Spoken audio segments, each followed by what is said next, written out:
Hi friends, நீங்கள் பாருங்கள் இந்த கவரில், இந்த ஒயிட் கவரில் கொஞ்சம் மீனுங்கள்லாம் இருக்கு இல்லையா. என்ன ஆச்சுன்னா, அந்த ஷார்க்குள்ளே செத்து இருக்கு பார்க்குறீங்களா.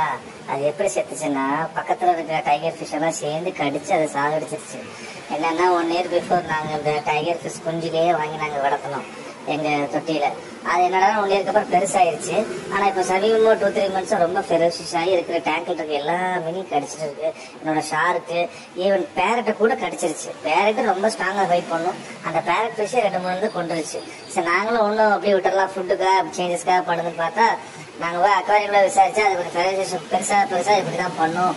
தனியாக டேங்கில் போடுங்க. நாங்கள் எங்களுக்கு தனியாக டேங்க் இல்லை, அதனால சரி எதுக்கு தனியாக டேங்க் போடணும், அதோட குட்டிகளே கடிச்சிருமோன்னு சொல்லி பெரிய லேக்கில் போய் நாங்கள் அது எல்லாத்தையும் ஃப்ரீயாக விட்டுட்டோம். அப்படியே எங்கள் ஷார்க்கையும் அதிலே விட்டுட்டோம். நான் ஒன்றா காட்டுறேன் பாருங்க. அதில் கடைசியாக நான் போடும்போது அந்த எல்லோ கலரில் இருந்தது பார்த்தீங்களா, அந்த டைகர் ஃபிஷ்ஷு, அது ஆக்சுவலாக வாங்கும்போது அவ்வளோ ப்ளூவாக இருந்தது. ப்ளூ ஸ்டைப் வித் பிளாக், அவ்வளோ அழகாக இருந்தது. பெருசாக என்னமோ அதோட பிக்மெண்டேஷன்லாம் போய் எல்லோ கலர் ஆயிடுச்சு. ஏதோ வேற மீன் மாதிரி ஆயிடுச்சு எங்களுக்கு. அதனால் எங்களுக்கு என்ன பண்ணிட்டோம், நிறைய பேர் கேட்டாங்க எங்கள் ஃப்ரெண்ட்ஸ் எல்லாம். சரி, நாங்கள் எங்கள்கிட்ட அக்வாரியமில் யாருக்கும் கொடுக்குறதுக்கும் ஐடியா இல்லை. அதனால தான் சரி நாங்கள் ஃப்ரீடமாக இருக்கட்டும்னு சொல்லி இந்த லேக்கில் விட்டுட்டோம். Thank you friends.